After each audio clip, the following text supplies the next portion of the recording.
How deep does loyalty really go? Would you, let's say, kill a friend? These questions weigh on many minds in light of recent events. 23 stab wounds, 8 conspirators, 1 murder. And I thought my friends were toxic.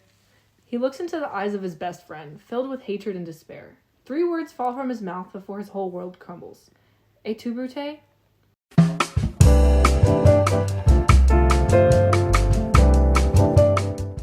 Welcome to another episode of the Grim Tyranny Reapers. Before we get started, let's take a moment to thank our wonderful sponsor, Prada. Summer is coming, and so is their new collection. It's time to go out and get some high-end sunglasses to shade your eyes from the horrible, horrible burning Texas sun. It's March 15th, 44 BC in Rome, Italy. Julius Caesar, a military commander, comes into sole power of the crown after the sudden deaths of his previous co-leaders, Crassus and Pompey. Everyone is happy except for one man, a man who will go on to later murder Caesar out of a fit of jealousy, Marcus Brutus. Brutus wasn't just a senator, but a part of Caesar's inner circle. However, in the eyes of Brutus, Caesar wasn't a hero who saved Rome. He was a tyrant. He had become a problem that was going to be solved. It was a terrible tragedy that was solved by his death. Who was it more of a tragedy for, though? Caesar or Brutus? Caesar got off easy, actually. Sure, he died, but he's gone now. He doesn't have any more worries. He doesn't have to think about it or live with the consequences. Brutus, on the other hand, he has to live with what he's done. He's killed his best friend, he's stained his soul, and he's gone way beyond any morals that he might have had before. Yeah, and on top of that, all of Rome now hates him after he was exposed by Mark Antony. But to be completely honest, I don't know if he's suffering at all from Caesar's death. Power corrupts power, and in this case, the more power Brutus gained, the more he wanted.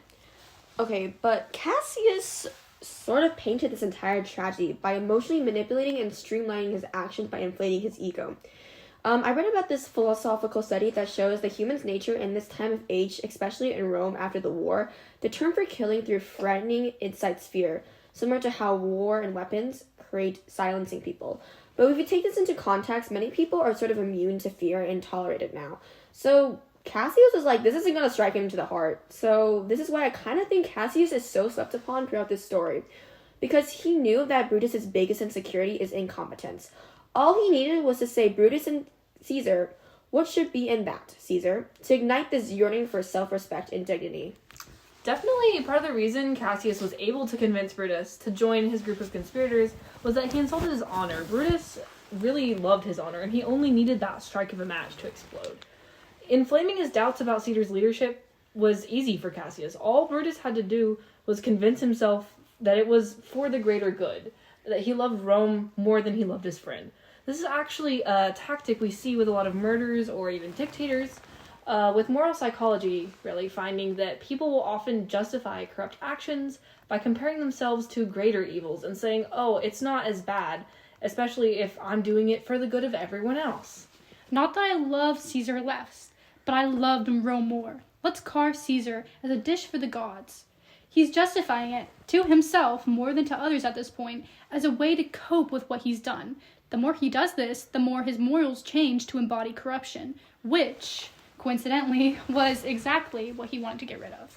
In this way, Brutus is becoming exactly what he wanted to kill. Cinna reportedly ran the streets shouting, "Liberty, freedom, tyranny is dead," after the murder. The conspirators even dipped their hands in Caesar's very blood. This entire group had brainwashed themselves to believe that the murder of this man was justified, that they were somehow the salvation of Rome from a supposed tyranny. Ideas that have been actually similarly found when extremists such as Al-Qaeda are examined in their morals. It's this sort of mental process of turning off the morals and defending these ideas at their base, no matter how illogical they may seem. But was Caesar's death truly a choice for Brutus? Or was it fate? Was the fault in their stars or in themselves? Okay, so I'm kind of going to embrace my inner childhood, and that it's kind of spooky is that before this entire bloody fiasco was that they were storming and the weather was just crazy wild. I mean, lightning was so bright, it was like practically illuminating the sky. You know about mythological gods and religions, that weather was a reflection of the Greek god intervention or premonition the ancient ones had onto the mortals, Hercules. And the irony was that Caesar's wife had a nightmare that very night about seeing a fountain of Caesar's blood.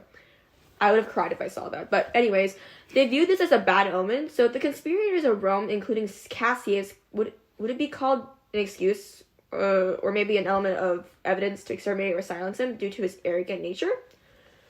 Yeah, because Brutus was quite stuck up on that one attribute, while Caesar contributed a lot to the good of Rome.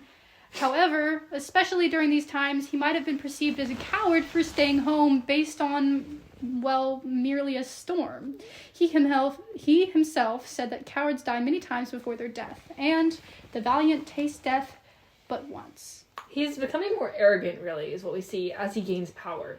He starts off in a triumvirate with 2 other leaders, and they're supposed to share the power. But then Crassus dies unexpectedly, and in war, Caesar kills Pompey. He's now the sole sort of leader of all this power. He even only speaks about himself in the third person, and he has his own personal yes man, Antony. As he's come into more power, it's corrupted him more, and the idea of having absolute power over Rome has caused him to be corrupted absolutely. And this is really sad to see that despite all these warning signs that were given to Caesar, like the weather and his own wife seeing him die, he still presses forward and was still blinded by arrogance that he dug his own grave. But the real question I have is that although there were so many minute details and evidence that was stacked against him, Caesar still pressed forward despite this, like an idiot. Do you think he understood what danger he was getting himself in, or do you think that Caesar's motivation and arrogant mirror was because he was striving for himself or to become a ruler that sustains Rome? There was probably at least some element of caring for Rome, because, that same day, Caesar himself had said, "What touches ourself shall last be served." He's putting what would be closest to himself furthest away from him. But also, he had killed Pompey on the battlefield and only really decided to go to the capital when Decius came to tell him that he was allegedly to be crowned that day. In this way, Calpurnia is the only one entirely blameless here. Caesar became arrogant due to power, and the conspirators exploited that to meet their means. Had Caesar listened to his wife, he might still be alive. Oh wow, this is like an ancient prophecy straight from those dark fantasy books.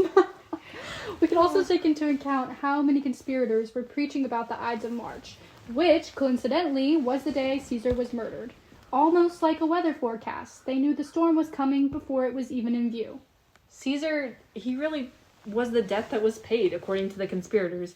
His blood paid the debt of his tyranny to Rome. If we go back to how Cassius was using words as weapons before the murder, his speech had the power to unite and inspire an entire group of conspirators against a respected leader. And he was also able to manipulate the nature of a close friend to choose and change so deeply, pushing him to the tipping point to do something he never thought he would do. All of this accumulated in the brutal murder of Caesar by those he had thought closest to him. 23 stab wounds. Brutus was the most unkindest cut of all. But what it is that truly makes you a murderer? Is it the blood on your hands